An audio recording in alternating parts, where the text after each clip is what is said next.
اللہ تبارک و تعالی نے اسلام کو جب کامیابیاں اور کامرانیاں عطا کیں اور نبی پاک صلی اللہ تعالی علیہ وسلم کے دین کو اللہ نے غلبہ عطا کیا تو 9 ذی الحج میں حج فرض کیا گیا۔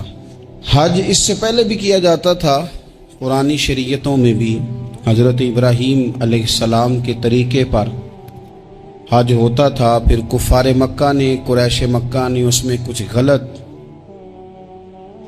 رسومات شامل کر دیں، کپڑے اتار کر معاذ اللہ کعبے کا طواف کرنا، قربانیوں کا گوشت خانہ کعبہ کی دیواروں سے ملنا اور بھی کئی بیہودہ رسومات اس پاکیزہ اور خوبصورت عمل کا حصہ بنا دی گئیں۔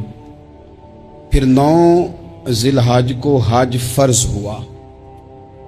نبی پاک صلی اللہ تعالی علیہ وسلم نے حضرت ابو بکر صدیق کو امیر حج بنا کے رخصت فرمایا۔ دیکھیں کہاں کہاں محبوب انہیں اپنا نائب بناتے ہیں۔ اب 9 کو تو حضور نے حضرت ابو بکر صدیق کو امیر حج بنایا اور پھر اعلان فرمایا، جہاں جہاں مسلمان آبادیاں تھیں وہاں اعلان کر دیا گیا کہ آئندہ سال رسول پاک علیہ السلام خود حج کے لیے تشریف لے جائیں گے۔ اب ایک بڑی تعداد مسلمانوں کی جمع ہونے لگی۔ ذی قعدہ کے آخری ایام میں ہزاروں کی تعداد میں لوگ مدینہ شریف میں جمع ہو گئے۔ ظہر کی نماز کی ادائیگی کے بعد سیرت نگار کہتے ہیں کہ 28 ذی قعدہ تھی، نبی پاک علیہ السلام ظہر پڑھ کے حج کے لیے نکلے، اور جہاں آج ذوالحلیفہ ہے، ابیار علی جس جگہ کو کہتے ہیں، میقات مدینہ بھی کہا جاتا ہے، وہاں اللہ کے محبوب نے پہلے رات گزاری۔ وہیں پہ نبی پاک صلی اللہ تعالی علیہ وسلم نے احرام باندھا، حضور تشریف لے گئے۔ یہ حج قران تھا۔ نبی پاک صلی اللہ تعالی علیہ وآلہ وسلم کے ساتھ اس طرح لوگ امڈ کے آئے، جہاں جہاں سے لوگ تھے مسلمان وہ سارے جمع ہوئے حضور کے ساتھ اللہ کی بارگاہ میں حاضر ہونے کے لیے۔ 1,40,000 صحابہ، یہ ایک ہی دفعہ صحابہ کا اتنا بڑا مجمع جمع ہوا ہے، ایک ہی دفعہ۔ اور حضور علیہ السلام کی خواہش تھی کہ یہ سارے لوگ وہاں پہنچیں۔ محبوب کریم علیہ السلام 4 ذی الحج کو حضور علیہ السلام نے طواف کیا، صفا مروہ کیا، احرام نہیں کھولا، قربانیاں ساتھ تھیں، چونکہ یہ حج قران تھا۔ اللہ کے رسول صلی اللہ تعالی علیہ وآلہ وسلم نے پھر 8 ذی الحج کو ظہر کی نماز جا کے منا کے میدان میں ادا کی۔ 9 ذی الحج کو مسجد نمرہ کے پاس کوہ صبیر پر جب سورج کی کرنیں چمکیں، قربان جائیں کیا نظارہ ہوگا۔ لبیک لبیک کی صدا آ رہی ہے، دے کون رہے ہیں؟ مدینے والے محبوب صلی اللہ علیہ وسلم۔ حضور اس لشکر حسن کو لے کر، اس نور بھرے قافلے کو لے کے، یہ کون ہیں جو حضور کے ساتھ سارے نکلے ہیں؟ یہ کون ہیں سارے؟ یہ وہ فیروز بخت سعادت مند لوگ ہیں کہ ان میں سے جس نے ایک دفعہ بھی ایمان کی حالت میں حضور کو دیکھا اور پھر خاتمہ بالخیر بالایمان کے ساتھ دنیا سے رخصت ہوئے، یہ وہ لوگ ہیں کہ ولی اگر 60 سال بھی سارا دن روزہ رکھے، ساری رات نفل پڑھے، ہر برائی سے بچے، لیکن پھر بھی کسی صحابی کے قدموں کی خاک تک کو نہیں پہنچ سکتا۔ اور صحابی زیارت سے بنتا ہے، ولی عبادت سے بنتے ہیں۔ نبی پاک صلی اللہ تعالی علیہ وسلم کے وہ سارے صحابہ کون ہیں؟ الصحابہ النجوم، یہ حضور کی چاروں جانب یہ چمک رہے ہیں، انہیں خود میرے نبی پاک نے ستارے فرمایا ہے۔ ایک سمت علی، ایک سمت عمر، صدیق ادھر، عثمان ادھر۔ ان جگمگ جگمگ تاروں میں بھلا مہتاب کا عالم کیا ہوگا؟ اور ہر کوئی فدا ہے بن دیکھے تو پھر دیدار کا عالم کیا ہوگا؟ تو نبی پاک صلی اللہ علیہ وسلم نے یہ وہ موقع تھا، 9 ذی الحج میدان عرفات، حضور صلی اللہ علیہ وسلم نے ظہر کی نماز ادا فرمائی اور پھر کچھ توقف کے بعد حضور کے لیے اونٹنی پر کجاوا سجایا گیا۔ حضور اپنی کسوا نامی اونٹنی پر سوار ہوئے، میرے محبوب نے خطبہ دینے کا ارادہ فرمایا۔ رب کریم نے ارشاد فرمایا الیوم اکملت لکم دینکم، آج میں نے تمہارے لیے تمہارا دین مکمل کر دیا ہے، مکمل ہو گیا دین، اس کے بعد کوئی اور دین نہیں آئے گا۔ اس آیت نے بتا دیا کہ حضور آخری نبی ہیں، دین مکمل ہو گیا، اب کسی اور پیغمبر کی، رسول کی، دین کی، کتاب کی ضرورت باقی۔ آج میں نے تمہارے لیے تمہارا دین مکمل کر دیا۔ اور کیا خوبصورت لفظ ہیں قرآن پاک میں، فرمایا وَأَتْمَمْتُ عَلَيْكُمْ نِعْمَتِي، اور آج میں نے تم پر اپنی نعمتیں تمام کر دی ہیں، نعمتیں مکمل کر دی۔ وَرَضِيتُ لَكُمُ الْإِسْلَامَ دِينًا، اور اللہ فرماتے ہیں میں نے تمہارے لیے دین اسلام کو پسند کیا ہے، یہ میری رضا ہے، یہ دین اسلام تمہارے لیے پسند کیا ہے۔ کوئی بندہ ساری زندگی مخلوق کی خدمت کرے، ساری زندگی رستوں سے کانٹے اٹھائے، ساری زندگی خیر کا کام کرے، کسی کو تکلیف نہ دے، لیکن اگر مسلمان نہیں نا، اگر کلمہ نہیں نہ پڑھتا، تو اس کی ساری عمر کی خیر بھی کسی کام کی نہیں۔ اس لیے کہ رب فرماتا ہے جڑ دین اسلام ہے، جڑ ہوگی تو پھر شاخیں قبول کی جائیں گی نا، تو اگر جڑ ہی سرے سے نہیں ہے تو خیر کرنے کا معنی۔ کچھ لوگ کفار کی، مشرکین کی تعریف کرتے ہیں کہ جناب بلے بلے اتنے ویلفیئر کام ہو رہے ہیں، تو یاد رکھو سب سے ضروری جڑ ہے۔ قرآن پاک میں رب تعالیٰ نے منافقین، مشرکین اور کفار کے اعمال کی بنیاد اس طرح کی بتائی ہے کہ جس طرح پتھر پر تھوڑی گرد پڑ جائے، ذرا ہوا کا جھونکا ہے یا بارش آئے تو پتھر صاف کا صاف ہو جاتا ہے۔ ان کے اعمال اس طرح کے ہیں۔ اس خیر کا کیا مطلب کہ جس خیر میں ایمان ہی شامل نہیں؟ جب تک بندہ مومن نہ ہو اس کا کوئی عمل بھی اللہ کی بارگاہ میں قابل قبول نہیں ہوتا۔ یہ آیت نازل ہو گئی، فرمایا دین مکمل ہو گیا۔ او میرے بھائیو، خدا را سوچو، کوئی شے مکمل نہیں دنیا میں، کوئی شے بھی۔ کروڑوں کا مکان بنا لو پھر بھی کوئی نہ کوئی نقص نکل ہی آتا ہے۔ کوئی دنیا میں شے مکمل ہے ہی نہیں۔ اگر کوئی شے مکمل ہے تو وہ مدینے والے رسول کا دین مکمل ہے۔ مکمل، جب ہم کہتے ہیں نا مکمل دین، تو لوگ سمجھتے ہیں تو شاید سادی سی بات ہے۔ یہ وہ والی بات ہے جو دنیا میں کہیں نہیں پائی جاتی۔ جب یہ آیت نازل ہوئی تھی نا، بخاری میں موجود ہے، ایک بہت بڑا یہودیوں کا عالم حضرت عمر فاروق رضی اللہ تعالیٰ عنہ سے کہنے لگا یہ جو تم پر آیت نازل ہوئی ہے نا کہ دین مکمل ہو گیا، یہ اگر ہم پر نازل ہوتی نا تو جس دن یہ آیت نازل ہوئی ہوتی ہم نے ہر سال اسی دن کو عید بنا لینا تھا کہ دین مکمل ہو گیا۔ الیوم اکملت لکم دینکم، دین مکمل ہو گیا، ہم تو عید بنا لیتے۔ تو حضرت عمر کہنے لگے ہم پر بھی بڑا فضل ہے، جس دن آیت نازل ہوئی تھی عرفہ کا دن بھی تھا اور جمعے کا دن بھی تھا، ایک نہیں دو عیدیں تھی مسلمانوں کی، دو عیدیں تھی مسلمانوں کی، دو۔ عزیز بھائی، دین مکمل اللہ نے دیا۔ اور حضرت عبداللہ ابن عباس رضی اللہ تعالیٰ عنہ نے تو ایک مقام پہ اس کا ذکر بھی کر دیا، جب ان سے کسی یہودی نے کہا نا یہ آیت ہمیں ملتی تو ہم عید مناتے، تو فرمایا تم ایک مناتے نا، ہماری دو تھیں اس دن۔ جمعہ بھی تو مسلمانوں کی عید کا دن ہے نا۔ بہت سارے لوگ ہیں بیچارے جو کہتے ہیں اسلام میں عیدیں صرف دو ہیں، اور وہ بھی صرف پریشانی انہیں عید میلاد النبی والے دن ہوتی ہے، اس کے آگے پیچھے نہیں ہوتی۔ حالانکہ نبی پاک علیہ السلام نے کہا ہر جمعہ بھی عید ہے، خود حضور نے فرمایا، لیکن وہ اڑ جاتے ہیں کہ نہیں عیدیں صرف دو ہی ہیں۔ بھائی آپ یہ کہہ سکتے ہیں کہ اسلام کی معروف عیدیں دو ہیں، اپنے معنی اور مفہوم کے لحاظ سے جس کو یوم عید کہا جائے وہ عیدیں دو ہیں۔ تو نبی پاک صلی اللہ تعالیٰ علیہ وسلم نے میدان عرفات میں خطبہ دیا۔ یہ جو واعظ و نصیحت ہے نا، خطبہ، تقریر، یہ دنیا کر رہی ہے، کرتی رہے گی، کرتی چلی آئے گی، اور اس کو میرے نبی پاک علیہ السلام نے پسند فرمایا۔ خیر کی بات کرنے والے کو حضور نے دعا دی۔ محبوب فرمانے لگے اللہ جو میری حدیثیں یاد کر کے آگے پہنچائے اس کے چہرے کو تر و تازہ رکھنا۔ یہ ابلاغ دین بہت بڑی بات ہے اگر کوئی خلوص نیت سے کرے۔ لیکن کائنات ارضی میں وہ جو حضور کا خطبہ حجۃ الوداع ہے، وہ دستور ہے، وہ منشور ہے۔ انسانی حقوق پر اس سے بڑا چارٹر نہ پہلے کبھی تھا، نہ قیامت تک دوبارہ بن سکتا ہے۔ اس کو خطبہ حجۃ الوداع کیوں کہتے ہیں؟ ایک تو مطلب یہ کہ حضور نے یہی آخری آج کیا، اور دوسری بات یہ تھی کہ اس خطبے کے تھوڑے ہی عرصے بعد میرے نبی پاک نے وصال ظاہری فرمایا، اور اس خطبے کو رسول پاک صلی اللہ تعالی علیہ وسلم نے شروع کہاں سے فرمایا؟ یہ خطبہ دیکھیں شروع کہاں سے ہو رہا ہے۔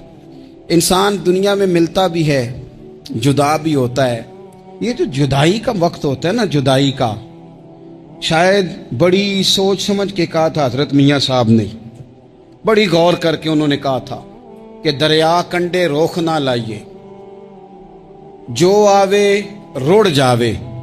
آپ میدان میں درخت لگاتے ہیں تو کبھی پھل گرتا ہے تو زمین پہ گرتا ہے، اٹھا لیتے ہیں، اگر دریا کے کنارے ہو تو وہ تو دریا میں گرے گا اور رڑ جائے گا، چلا گیا، بہہ گیا۔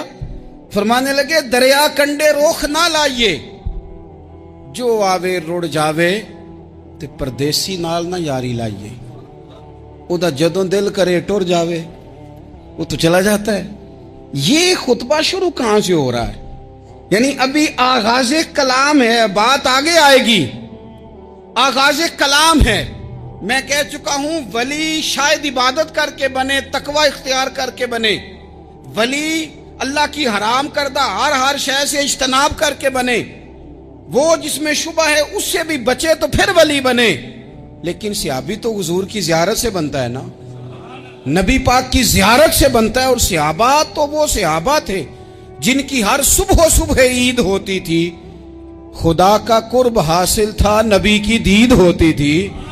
وہ تو اس طرح کا ماحول تھا کہ نبی پاک نے فرمایا حضرت ابو ہریرہ سے یہیں بیٹھے رہتے ہو، تھوڑا ذرا کبھی کوئی کام بھی کر لیا کرو، وقفے سے ملنے سے محبت بھی بڑھتی ہے۔ تو حضرت ابو ہریرہ اٹھے اور ستون کے پیچھے سے ہو کے واپس آ گئے، فرمایا آ گئے ہو؟ عرض کی حضور دل ہی نہیں لگتا تو جائیں کہاں۔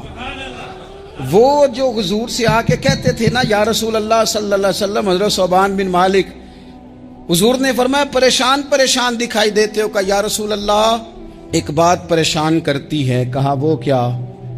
عرض کی حضور دل بے چین ہوتا ہے تو زیارت کو آ جاتا ہوں، آج ایک عجیب خیال آیا ہے، عجیب خیال آیا ہے، اور اس نے عجیب رنگ طبیعت میں بھر دیا ہے۔ فرمایا تمہیں کیا خیال آیا؟ عرض کی یا رسول اللہ صلی اللہ علیہ وسلم آج خیال آیا ہے کہ صوبان ہے، تو حضور کا غلام ہے، جنت تو حضور کے صدقے ملے گی، لیکن یہ ہے کہ حضور تو ہوں گے نا نبیوں کے ساتھ، تجھے ملے گی پر ملے گی تو غلاموں کے محلے میں نا۔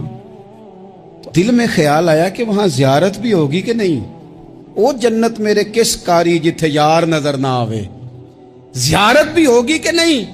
حضور کی بارگاہ میں جب حضرت صوبان نے عرض کی تو رب کریم نے فرمایا محبوب جو تیری اور تیرے رب کی اطاعت کرے نا، اولئک انعم اللہ علیہم من النبیین والصدیقین والشہداء والصالحین، فرمایا ان کو اللہ نبیوں کے، صدیقین کے، شہداء اور صالحین کے ساتھ ہی جنت میں اکٹھا فرمائے گا، وہ اکٹھے رہے۔ تو جن کو تو جنت میں بھی حضور کی زیارت کے بغیر چین نہیں تھا، ان کو حضور نے خطبہ حجۃ الوداع شروع کرتے وقت پہلا جملہ پتہ کیا کہا؟ حضور اونٹنی پہ ہے، احرام باندھا ہوا ہے، 1,40,000 کم و بیش غلام سامنے کھڑے، عرفات کا میدان۔ محبوب فرمانے لگے پہلا جملہ، جو درد والے تھے وہ تڑپ گئے، یہ سارے درد والے تھے لیکن کچھ زیادہ مزاج شناس تھے۔ محبوب نے پہلا جملہ کہا، حضور فرمانے لگے لوگو جس طرح آج اکٹھے ہوئے ہیں شاید اس کے بعد دوبارہ ہم اکٹھے نہ ہوں۔ پہلا اعلان ہی کر دیا کہ یہ تمہارے ساتھ جو آج خطبہ ہے نا، اس میں اشارہ دے دیا کہ دوبارہ نہیں جمع ہوگے، اگلا حج نہیں کرنا، بس ختم ہوئی بات، یہ آخری پہلی بات ہی حضور نے یہ بیان کی۔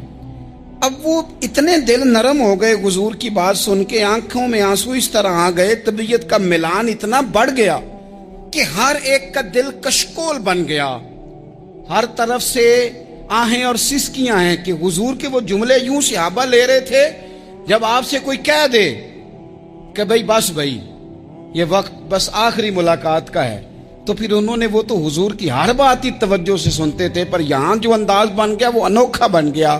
فرمایا شاید دوبارہ ملاقات نہ ہو۔ پھر میرے کریم محبوب صلی اللہ تعالی علیہ وسلم نے فرمایا جس طرح تمہارے لیے یہ شہر حرمت والا ہے، مکہ حرمت والا ہے نا، ایک نیکی کرو تو مکے میں